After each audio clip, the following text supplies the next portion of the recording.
Yes, people, what's happening? Welcome back to the channel and welcome to another live stream. And we are another day closer to the window closing. And Chelsea still haven't resolved the midfield issue that needs addressing. It's kind of been up in the air whether we will or wouldn't go get a midfield player this summer. We had, this January, we had the Enzo Fernandez saga towards the beginning of the window. That kind of cooled off, and then maybe we're back in for him towards the end. Doesn't look like that's going to happen. And now we've obviously got the Moises Caicedo situation between Chelsea, Arsenal, and Brighton. So that's kind of the main news. Obviously, Malo is undergoing his medical today. Signed to become a Chelsea player from June this year, joining in the summer with Christopher and Kunku. But there's plenty to get through as always, guys. Big up in the chat as well. And also, guys, you can now use the super chat function as well. So if you want to donate to the channel in any way and guarantee that your comments read out, then you can donate via the super chat function as well, which is now active on the channel. Daniel, good to have you on board as always, mate. KSA, man, big up, bro. Good to have you. There's only one place to start, guys. Obviously, we streamed last night, and literally within 10-15 minutes of rounding the stream out, we had the Moises Caicedo statement drop. So I think that's probably the best place to start. And we're kind of in a day and age where obviously players nowadays just hand in a transfer request via social media. It's the times we're in. And I'm just going to bring up the Caicedo statement now to go through. So obviously Caicedo did drop in this last night. He's obviously just switched agents as well. He's being represented on the new agents at a new agency. Basically saying, I'm grateful to Mr. Bloom, obviously the Brighton owner, and Brighton for giving me the chance to come to the Premier League. And I feel I've always done my best for them. I will always play football with a smile and with heart. I am the youngest of 10 siblings from a poor upbringing in Santo Domingo in Ecuador. My dream always to be the most decorated player in the history of Ecuador. I'm proud to be able to bring in a record transfer fee for Brighton, which would allow them to reinvest and help the club continue to be successful. The fans have taken me into their hearts and they will always be in mine. So I hope they can understand why I want to take up this magnificent opportunity. Now, the way that's written from Moises Caicedo. Now, again, I don't know if English obviously not his first language. I presume his English is fairly decent. But obviously that must be a translated version. Because he's speaking as if he's already on the move. A club record fee for Brighton has been received, and he said his goodbye to the fans, and he's off. Fact is, we fast forward, not quite 24 hours. He's still at Brighton. And there's been no new bids from either Arsenal or Chelsea, who are the interested parties in this situation. So I feel for the kid a little bit, because I think at 21 years of age, I think he's been slightly poorly advised in terms of this statement. I think new agents are looking at it. Caicedo was more than happy to wait to the summer and join Chelsea in the summer. I think new agent is, as I said, represented by new agents. He's come in now. And they're probably looking at making a quick payday, a quick buck here. And they're probably advising him to try and force a move through. I think what's done this is the Arsenal rejected bid of £60 million yesterday. I'm not saying that Arsenal are favourites to get him, but they've got just as good a chance as Chelsea when it comes down to it. He's probably been slightly swayed by the fact that he could instantly go into Arsenal and potentially come May have a Premier League winners medal to his name.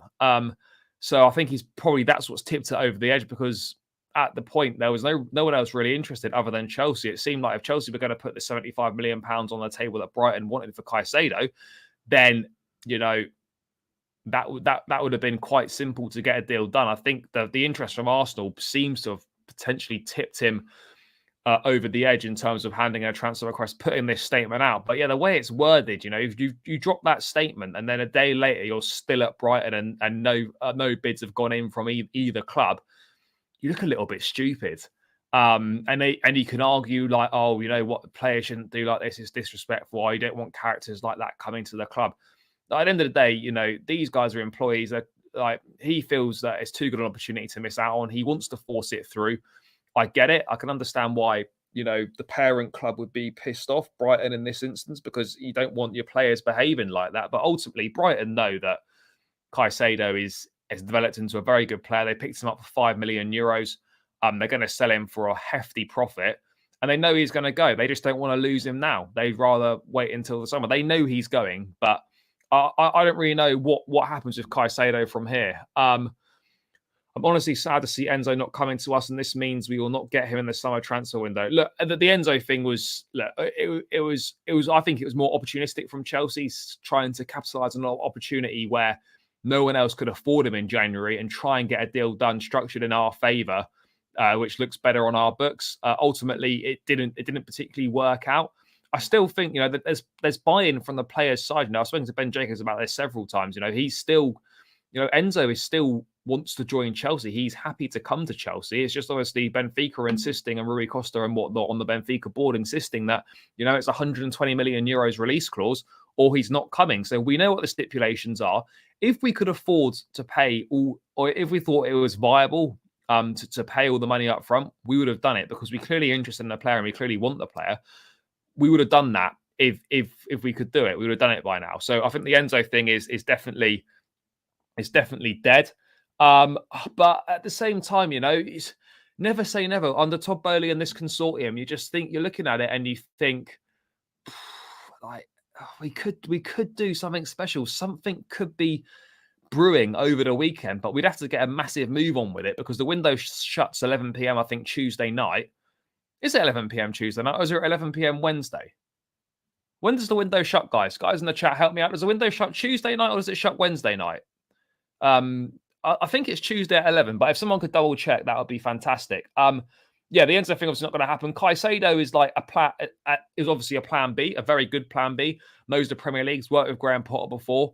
Can play in a pivot, can play in a three-man midfield. He knows the way that Graham Potter plays inside out, and he knows the Premier League as well, as I said. So I don't know. I think this is positive. Like something could still happen. I mean, I think that the fact that Caicedo's put this statement out, and at least publicly today, there's been zero movement in the situation at all from either Chelsea or Arsenal, suggests that perhaps maybe Caicedo is actually not going anywhere this summer. I mean, Ellis, I wouldn't rule this out, to be honest. Chelsea can definitely offer more money than Arsenal in terms of a transfer fee, so they could easily match what Arsenal could offer and offer more. They could offer more wages if necessary. But I think it comes down to player preference, and I do believe that what Arsenal are doing in the short term, like as in right now, Arsenal are a more attractive proposition than Chelsea. They're sitting top of the league. Arteta's building something special. Great young players there. Caicedo fits that mold. 21 years of age. Brighton, Arsenal probably do with a bit more, another midfielder in there to really help that title charge for the second half of the season. But if we're looking long term, yes, Arteta has done very well this season so far. Are Arsenal in the long run a more attractive proposition than what Todd Boehly and Chelsea are building at the moment? I know it's probably slightly tinged with bias, but I think for players and for generally speaking, I think that Chelsea in the long run is more attractive proposition than Arsenal. It's just right now Arsenal's more attractive. So if Arsenal go in and get close to £70 million on the table, all in, including add-ons and whatnot, I think he would go to Arsenal. I think they do have a decent chance of getting him if they're prepared to put the money on the table that Brighton want.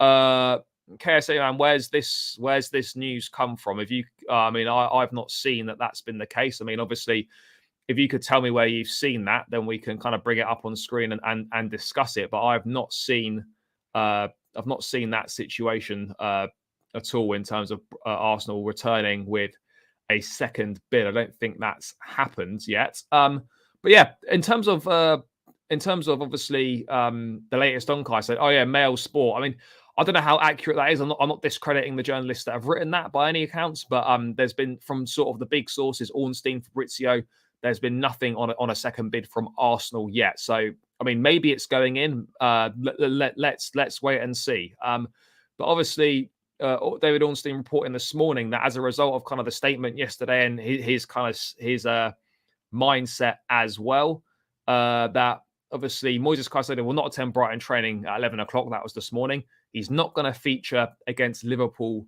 tomorrow in the FA Cup. And Brighton have apparently told the 21-year-old midfielder to stay away until the 1st of February. So stay away from the club until the 1st of Feb when the transfer window closes. And then they expect him to be part of the squad for the second half of the season. Now, we've seen clubs, Brighton in the past and whatnot, toe a tough line, tough to negotiate with.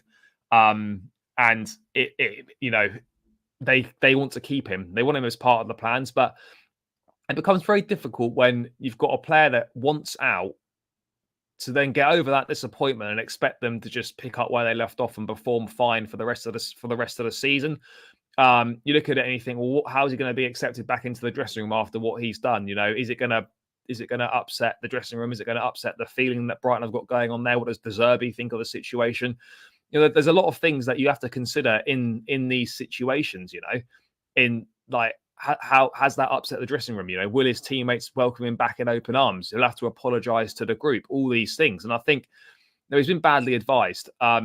He will definitely leave Brighton in the summer for sure, and he probably have more suitors. But I think from a Brighton perspective, they might not get. This could be the time they get the most money for him. I'm not saying that he'd be worth less in the summer, but it depends what he does for the remainder of the season. With Brighton welcoming back into the fold, I think he's too important a player not to welcome back into the fold. But as of now, as we're live and doing this, Caicedo has been told to stay away from Brighton until Wednesday, which obviously the window closes Tuesday night, and then they expect him to be part of the squad. So realistically, there's not really too much of an update on the Caicedo situation, other than the fact that Brighton are adamant he's not leaving. He's been told to stay away from the club until Wednesday when the window closes. And he obviously won't feature in the FA Cup against Liverpool tomorrow. So that's kind of the latest on the Caicedo situation. There's not really much else to report. There's been no concrete reports of any second bids going in at all from either party, from Chelsea or Arsenal. As I said, time's running out. And for a deal of this size and this magnitude, Brighton would need to get a replacement in. So that time's running out for that. You'd have to sort all this out, medicals, paperworks, all that sort of thing. You're running out of time. For that to be done, a bid has to go in. A bid realistically has got to be accepted tomorrow if Caicedo is going to leave, or Monday if it's going to leave. And you have to just negotiate very, very quickly. But, let's wait and see what happens on this. It appears now, obviously, Brighton asking for £90 million. Miguel Delaney and the Independent stating that Brighton want £90 million this month in order to sell Moises Caicedo, with the player's rebellious actions leaving the club's stance unchanged. So Brighton saying it will take £90 million to get him this month.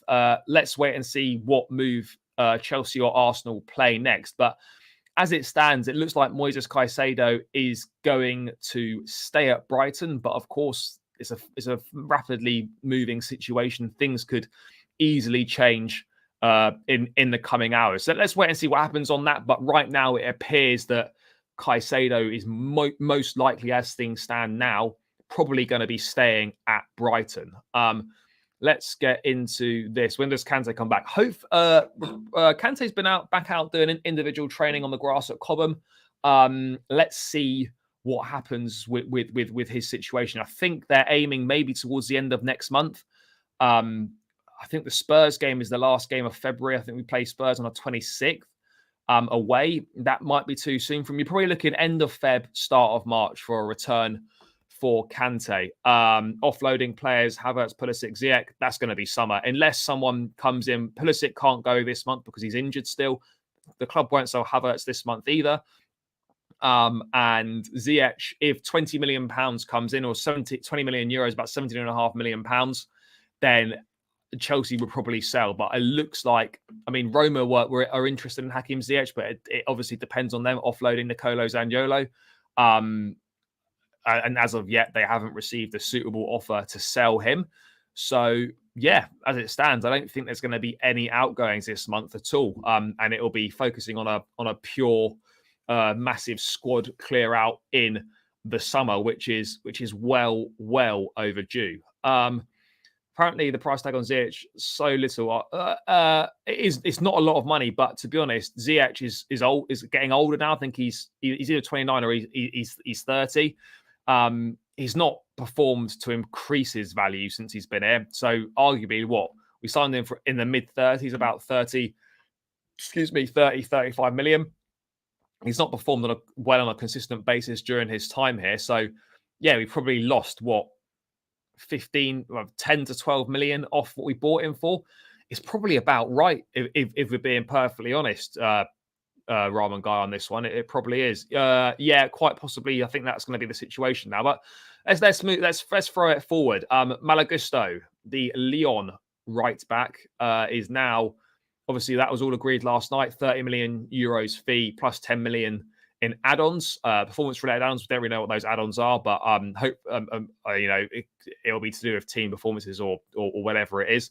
And Fabrice Hawkins, who broke that news last night, is saying that Malo arrived in London. He'll pass his medical before signing for Chelsea, and he won't feature for Lyon's game in Liga against Ajaccio tomorrow night. So Malo is in London to complete the formalities on his Chelsea deal that will see him join the club in the summer, along with Christopher Nkunku. So that's really promising. And you look at the right back situation next season, and you've got Reece James, you've got Malo arguably the best right back in world football, and Reece James, and one of the most exciting prospects in Europe, in Malo.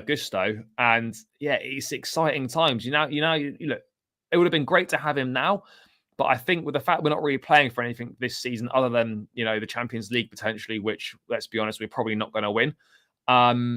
There wasn't really, yes, it would have been great to have him now, but there's less of a need to get him in now. It's good that we've got this deal wrapped up. I mean, the likes of Manchester United, Real Madrid, etc., were reportedly sniffing around him. I think if it had gone to the summer, it could have been a bit more difficult. It would have been harder for us to get the deal done.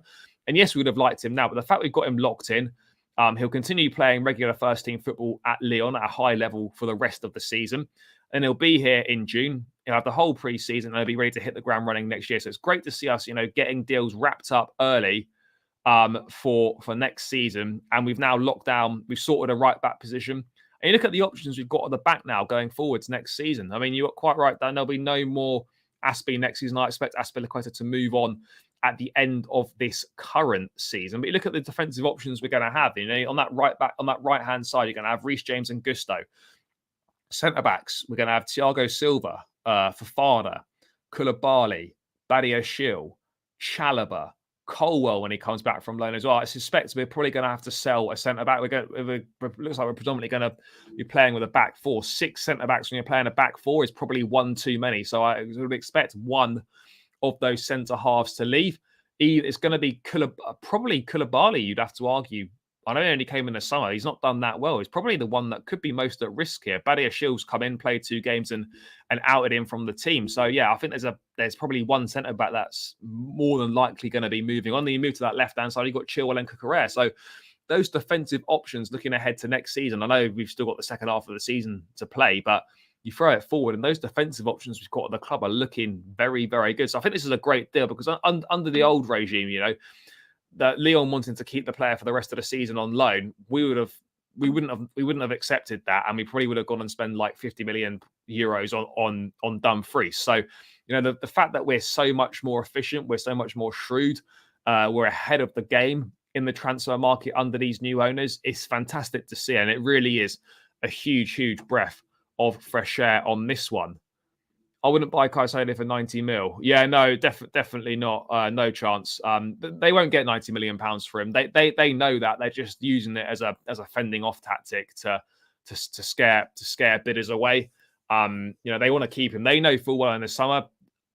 Let's be honest, Caicedo is a player that I think is worth 70 million pounds all in. 60 with add-ons or whatever. I think that's in and around what is probably fair for a player of his quality, a player that's got years ahead of him to develop. He's only 21 years of age, remember, so he's got a very high ceiling still. Not only are you playing for the quality of the player now, you're playing for the potential and the ceiling as well with his age. So I would say that 60, 70 million pounds is a pretty fair price for Caicedo in today's market. I think you'd have to consider that to be a reasonably fair price. But yeah, it's great to see Chelsea getting some business done already ahead of the summer. Obviously, Gusto will join in June along with Christopher Nkunku as well, which is very exciting. It's good to see that we're getting this stuff done because for too long we just pissed about in the market and just not not done things properly, not, we've just taken too long. We're not really, it looked like there wasn't really a plan. We didn't really think through what signs would be good for the dressing room, what, all these sorts of things. So it's great to see they're actually a bit more on it now. And it's going to be next season. I know we've got the second half of the season, but next season is going to be exciting. The squad is going to be totally different. And you can really see a plan in place. You can really see how potentially we are going to be cooking next season. But in terms of, better options in the summer, I always go on about this in terms of for Chelsea, we need two midfield players that are going to be our first team midfield players for the next 5+ years, and are going to transform our midfield. And you're shopping from a very short list. You're shopping from a list that is going to be containing Enzo Fernandez, which is going to be tough to do in the summer, Declan Rice, Moises Caicedo, Jude Bellingham. And then you're looking at the next list down, maybe Kone and Mönchengladbach, and maybe Anana at Everton. You're like, in terms of real quality midfielders available, they're going to move the needle and are going to address the problems that Chelsea have got. You're shopping from a list of 3 or 4 players, and we're not going to get them all. So, I take Caicedo and Rice. I think the Enzo thing is still, look, in the summer, more teams will be interested for sure. Real Madrid will be looking at him. PSG are always interested in a player like him. You'd expect others, Manchester City as well, to be potentially interested, with the likes of Ilkay Gundogan probably moving on in the summer there. So we're going to have more competition in the summer. Yes, we got player buy-in. Enzo does want to join Chelsea. He's made that clear that he would be happy to join the club. But yeah, the market's mad. And for me personally, it would be great to get Caicedo now, but definitely not a £90 million. And I'd rather not bring anyone in midfield, because just for the sake of it, because we're not really playing for too much this season. Yes, we want to finish as high up the table as we can, but there's no trophies to play for. Yes, Champions League. Let's see what we can do in that. But I think it's fair to say that this season is kind of a bit of a write-off. So let's see what we can do. I look, if someone comes in on loan, then fine. Let's see. But I don't think someone will come in on loan. Zakaria will be back from injury soon. And I think we can just get by. And I'm pleased to see that the club aren't panicking and just signing someone for the sake of signing them, and they're sticking to long-term targets. And if they can't be done in January, then we try again in the summer, and we're not just bringing players in for the sake of it. We almost got everything we needed this Jan. That's mad. There's Zubamendi. Yeah, Zubamendi's another one. I think Arsenal interested in him as well.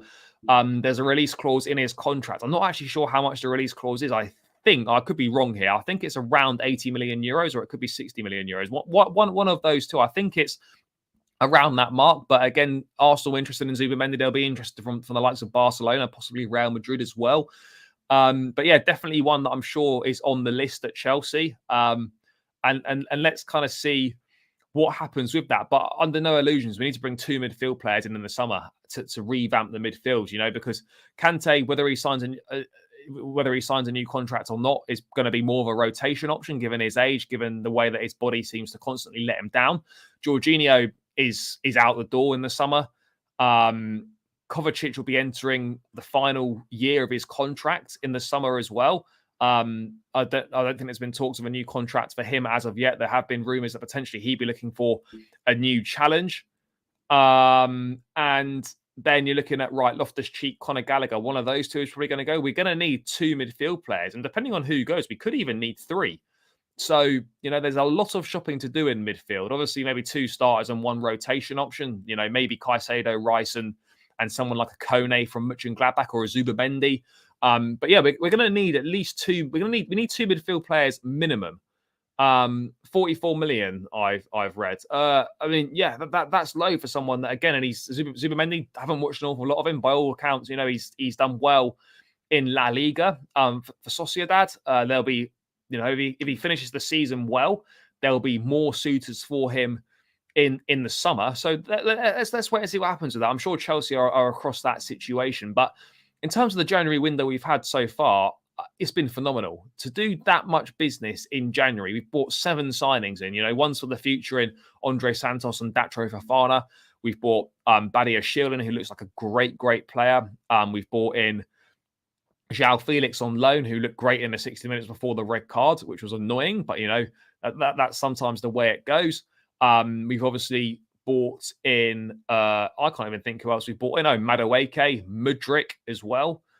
These are exciting times. We've done some really good business. Just I think we've dispelled the myth that you can't sign quality players in January, because you absolutely can, because we've just gone out there and proven it. And people say, oh, how are Chelsea spending all this money? If we make a sale in January, so for example, say we sold Conor Gallagher, we'd be in profit for this window, which is an absolute madness when you think about it. When you think about the players that have come in and the money that we've spent. Matthias Nunes and Zubimendi. Yeah, I mean, Nunes is another interesting one. There was a report a few days ago saying that Chelsea would potentially be prepared to rival Liverpool for Matthias Nunes' services in the summer. Again, that's probably just a drop down in quality. Nunes is probably going to be one of those that would be a rotation option, a good one at that. But I think with Nunes, if we were that interested in the player, surely we would have been interested in the summer when he went to obviously Wolves. So I'm not sure he's pulled up too many trees this season. He's not been terrible by any accounts, but I don't think he's pulled up too many trees really in terms of what he's done. Jorginho won't stay at the club. I think he's as good as gone. Santos is doing really well at the South American Under-20 Championships at the moment. I think he could definitely play a part in the second half of the season, but I think there's work permit issues there. I don't know if he's played the relevant minutes he needs to play in order to be granted a work permit, or how the work permit situation works. But I think that's why he might not be able to feature in the second half of the season. But let's wait and see what happens with that one. But yeah, look, it's been a great window, and we've addressed so many things that needed addressing. We've got the right back position sorted, as I said. We've added another great centre-back in Badia Shil, who looks like he's been playing in this league for years, looks a really class act. And at 21 years of age for 35 million euros, it's looking like, on the evidence we've seen so far, an absolute steal. Mykhailo Mudryk looks a fantastic player. Just that cameo at Anfield just gets you on the edge of your seat, gets you excited. You see clips of him staying after training, doing finishing. He's got that mentality. He's doing all that extra work in the gym. I think he's going to be a really special player for us. Excited to see what Madueke can do. Excited to see what more João Felix can offer. Not too long to wait now until he returns, a couple of weeks. West Ham away on the 11th of February, and he'll be back in the Chelsea shirt. So yeah, things are coming together, and there are exciting times ahead. And just a few names coming in through the door gets you excited again. And it kind of makes you forget that we have been struggling this season, and we are languishing down in 10th, and we are out both of the cups. But just a few names through the door gets exciting. I'm looking forward to seeing Madueke. Not watched an awful lot of him. By all accounts, a very exciting player. No KSA, man. I'll have a look at Pice's tweet now. Let's have a look what that's saying. But yeah, it's exciting. Players coming back from injury as well. Reece James and Chilwell should feature against Fulham at some point. KSA, man, is this a recent tweet, or is this like from earlier today? Do let me know. Because I'm not finding anything. What's it about? Because let me have a quick look now in terms of the latest. No, I just got João Felix on Instagram. That's all. That's the latest tweet. So yeah, there's been so I'm not sure what one you were referring to there. Oh, it's on Felix. Yeah, Felix back in the mix, saying it's not about how it starts, it's about how it ends. Back soon. Thanks for the support. But I can't wait to see João Felix back on the pitch. I mean, I was in there wearing at Craven Cottage and just watching him. He's just a special player. He's got a lot of ability, a lot of talent, and yeah, exciting times. By the way, guys, keep smashing the likes on the stream. Subscribe to the channel if you haven't done so already. By the way, I want to get to 3,000 subscribers as quickly as possible. So please do hit that subscribe button if you're not subscribed already. And remember, you can also donate to the channel through the super chat function. So any support would be greatly appreciated, guys. Our attack is so exciting. Hopefully it works. But yeah, look, there's real excitement around the attack heading into next season. Nkunku, Madueke, Mudryk, hopefully João Felix on a permanent deal. Mate, there's a lot to look forward to. But as we've got, remember, we can't get too carried away. So we've got to get this second part of the season out the way first, and we've got some tough fixtures to go. We do, but things are definitely on the up at Chelsea. That's for certain. Now, Reece James will be fit for the Fulham game. I don't know if he's going to start or whether he comes from the bench. I think I'd rather him come off the bench just because last time we chucked him straight back in, he got injured again.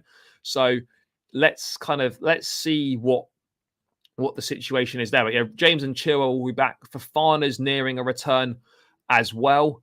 He'll almost be like a new signing again because since we signed him in the summer, he's hardly featured at all because he's been injured for so long. So it'll be great to see him again on a regular basis. And it'll be interesting to see what the centre-back pairing ends up being because we've been going with a 4. Thiago Silva always plays, and you can't really dislodge Badia Shield currently. So where does Fofana fit into all of this when he comes back? You know, there's so much quality in that centre-back area. So it's going to be interesting to see kind of what we do in that sense of who's going to play centre-back once kind of everyone's fit again. But it's a great problem to have. That is one thing I would say. It is a great problem to have. So let's I mean, you'd much rather be in that position than a position thinking, shit, we can't afford for any of these to get injured. Otherwise, we're fucked. So the fact of the matter is, we've got such a great pool of high quality centre backs to choose from. One thing that I did want to go, like we did when Werner, Kai. Yeah, I can't lie. I was so excited in that Lampard summer when obviously Werner and Havertz came in and the other players that we got, and ultimately it just didn't really work out. And that's fine. You know, it's hard not to get excited as fans when you see decent players coming through the door, exciting players. But ultimately, not every signing works out. And at Chelsea, you know, more signings than not don't work out, particularly the big money signings. So I'm hoping now that, you know, more of these signings are going to work out. It looks like we're scouting players in a much more thorough way and a better way. And we're bringing in young, hungry players that want to play for this football club, right attitudes, heads screwed on, that sort of thing. So, yeah, I'm excited for the future, but I'm also looking forward to the second half of the season because with these new signings, with players getting back to full fitness, we can kind of see this will be our first look at what the Potter Chelsea is potentially going to be looking like. And these will be the foundations that we can build upon for next season with these players coming back fit again. One thing I did want to cover briefly, and I don't really know why it's appeared as a story because it's not really a story, was people reporting that Mourinho possibly wants to come back to Chelsea for a third spell. That's old news. I don't really know why that's a thing, to be perfectly honest, because it was well documented that in the when the club was up for sale, that Mourinho or Mourinho's team did get in contact with potential bidders for the club, sounding them out to see if he could convince whoever was buying the club to appoint him again. He obviously was keen for round 3. Obviously, the project's now with Graham Potter, so that's not going to happen. But I don't understand why this news has suddenly come out now. I think it was a report in the Daily Mail saying that he'd be keen for round 3. Well, we know that. We know that Jose Mourinho would jump at the chance to work in the Premier League again. You know, his wife and his children still live in his house in London, just around the corner from Stamford Bridge.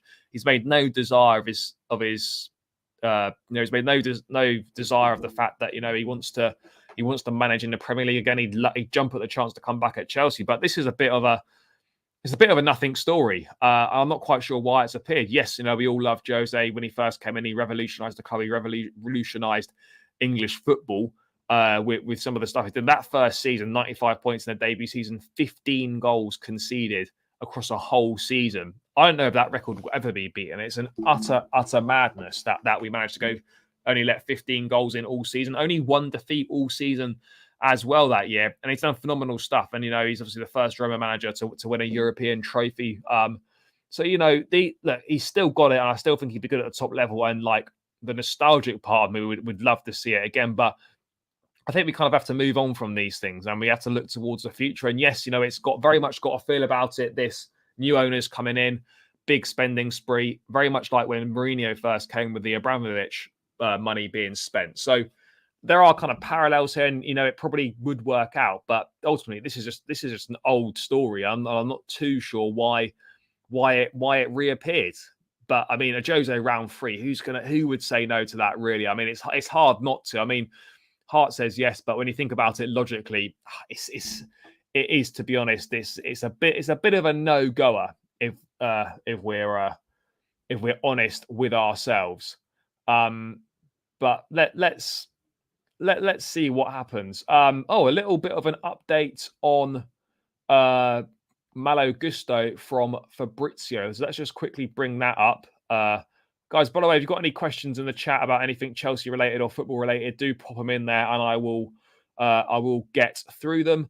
Fabrizio reporting that, understand Malo Gusto has completed his medical as new Chelsea player after landing in London earlier this morning. Contract valid until summer 2029. So that'll be a 6-year deal that he'll sign. Chelsea will pay fee close to 30 million euros, but he'll join in July, staying at Lyon until the end of the season. So Gusto's completed his Chelsea medical, which is great. I wonder if we'll get any pictures of Gusto with a Chelsea shirt. Probably not, because he's not joining until the summer. I don't know if we're going to do club media with this season's shirt, even though he's not going to ever wear it, or we'll just wait till the summer to unveil him with next season's kit. I don't really know what the situation's going to be on that. Maybe we'll do both. Let's wait and see. But it would be great to have some. Well, there must be some contract signing pictures or something coming in the next few days, maybe. But let's wait and see on that one. But yeah, great that obviously Malo Gusto has now completed his Chelsea medical. And we're just kind of waiting, I suppose, for an official announcement and possibly any media that may go with it, which is exciting. So another signing through the door, as we said yesterday. But yeah, now it's just kind of waiting. We look at our window so far: Gusto, Madueke, Mudryk, Felix, Badiashile, Santos, and Nkunku, Fofana. Maybe one more. There's room for one more. We would love one more, Todd. So if you can get it done, let's go and get that done. One more signing would be great. But let's see. I mean, I think that not playing in the cup this weekend, whilst it's the first time I think since 1998 that we've not featured in the FA Cup at the 4th round stage, which is quite some feat. But it's kind of what happens when you face City away and you're in poor form. But I think the time off could be really beneficial. Time to get players fit again, key players back. Time to work on patterns of play on the training ground, build chemistry between the players, build team chemistry. And, Potter's taken the guys to see some soldiers for like a bit of a team building exercise. I mean, we are down in the trenches, so no better place to go than go and see some soldiers, work on that mentality, work on that mindset that this group of Chelsea players desperately needs to do, because we've had it with so many managers now. We've had it with Sarri, Lampard, Jose, Tuchel, questioning mentality of these players that, when the going gets tough, we fold and we disappear.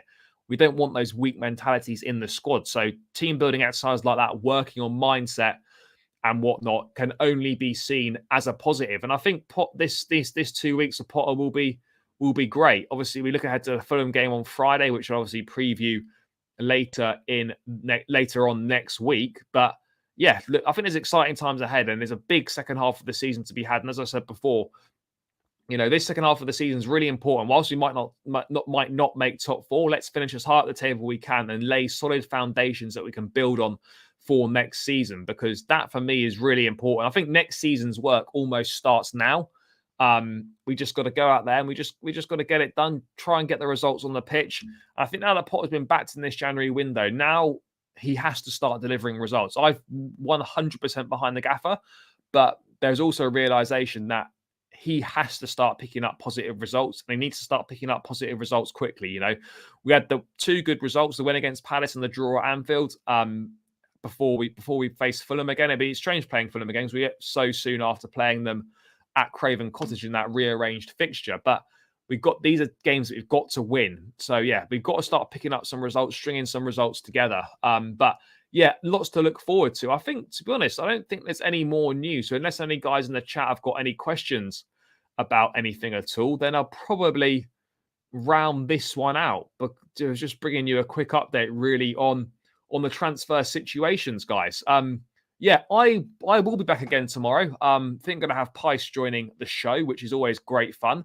So stay tuned for that. That should be scheduled in tomorrow night at some point. So hopefully there'll be some more updates, just general Chelsea chat. So make sure you join in for that one, guys. But yeah, guys, thanks for tuning in as always. Thanks for keeping me company. Thanks for your comments in the chat. Please make sure on your way out you smash the likes, you subscribe to the channel as well, and get your friends to do it. Spread the word. Just take your friend's phone, take your parents' phones, or whatever you need to do. Get them to subscribe to the channel, guys. Please do that. Smash the like, subscribe to the channel on the way out. Leave your thoughts in the comments below if you're watching this back. Enjoy the rest of your Saturday night. Have a great Sunday, guys. And I will catch you all again tomorrow. Up the Chelsea.